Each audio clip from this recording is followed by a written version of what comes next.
Hello friends, welcome to Jeevanya's kitchen. Friends, இந்த மாம்பழ சீசனில் கிடைக்கக்கூடிய பழத்தை வச்சு ரொம்ப சிம்பிளான முறையில் நல்ல க்ரீமியான டெக்ஸ்சரில் மாம்பழ லஸ்ஸி எப்படி செய்கிறதுன்னு பார்க்க போகிறோம். மாம்பழத்தில் நிறைய ரெசிபி செஞ்சுருக்கிறோம். இது ரொம்பவே டேஸ்டியாக இருக்கும். இது எப்படி செய்கிறதுங்கிறத பார்க்குறதுக்கு முன்னாடி நம்ம சேனல் ஜீவன்யாஸ் கிச்சனை மறக்காமல் சப்ஸ்கிரைப் பண்ணி பக்கத்தில் இருக்க பெல் சிம்பிளையும் கிளிக் பண்ணிக்கோங்க. இது செய்கிறதுக்கு ஃபஸ்ட்டு மாம்பழம் எடுத்துக்கோங்க. உங்களுக்கு என்ன வெரைட்டி மாம்பழம் பிடிக்குமோ நீங்கள் அந்த வெரைட்டி எடுத்துக்கலாம்.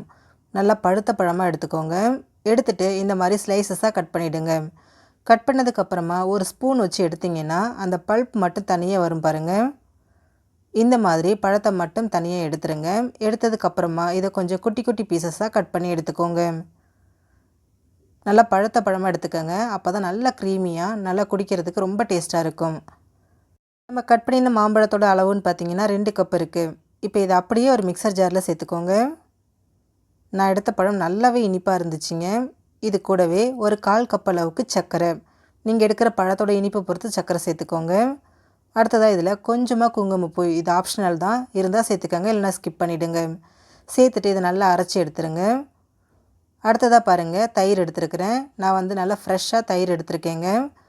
தயிர் ரொம்ப புளிக்க விடாமல் நல்லா ஃப்ரெஷ்ஷான தயிரை எடுத்துக்கோங்க. இதோட அளவும் பார்த்தீங்கன்னா 1/2 கப் இருக்குது. இதையும் அந்த மாம்பழத்தோடு சேர்த்துருங்க. கூடவே உங்களுக்கு எவ்வளோ சில்னஸ் தேவையோ அதுக்கு தகுந்த மாதிரி ஐஸ் க்யூப் சேர்த்துருங்க. சேர்த்துட்டு திரும்பவும் இதை நல்லா நைஸாக அரைச்சிருங்க. மாம்பழங்கிறதுனால பாருங்கள் நல்லா க்ரீமியாக இருக்குது.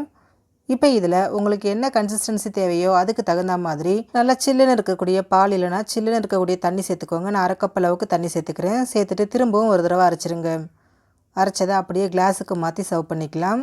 நல்லா க்ரீமியான டேஸ்டியான மாம்பழ லஸ்ஸி ரெடி ஆகிடுச்சு. ஃப்ரெண்ட்ஸ், நீங்களும் இந்த ரெசிபியை ட்ரை பண்ணி பாருங்கள். ட்ரை பண்ணி பார்த்துட்டு உங்களோட எக்ஸ்பீரியன்ஸாக கமெண்ட் பாக்ஸில் கமெண்ட் பண்ணுங்கள். இப்போ இதில் கொஞ்சமாக பொடியை நறுக்கின மாம்பழம் நட்ஸ் எடுத்துகிட்டு சர்வ் பண்ணிக்கலாம். ஃப்ரெண்ட்ஸ், வீடியோ பிடிச்சிருந்தால் லைக் பண்ணுங்கள். நம்ம சேனல் ஜீவன்யாஸ் கிச்சனை சப்ஸ்கிரைப் பண்ணி பக்கத்தில் இருக்க பெல் சிம்பிளையும் கிளிக் பண்ணிக்கோங்க. அப்போ தான் நான் போடுற வீடியோஸோட நோட்டிஃபிகேஷன்ஸ் உடனுக்குடனே உங்களுக்கு வரும். தேங்க்யூ.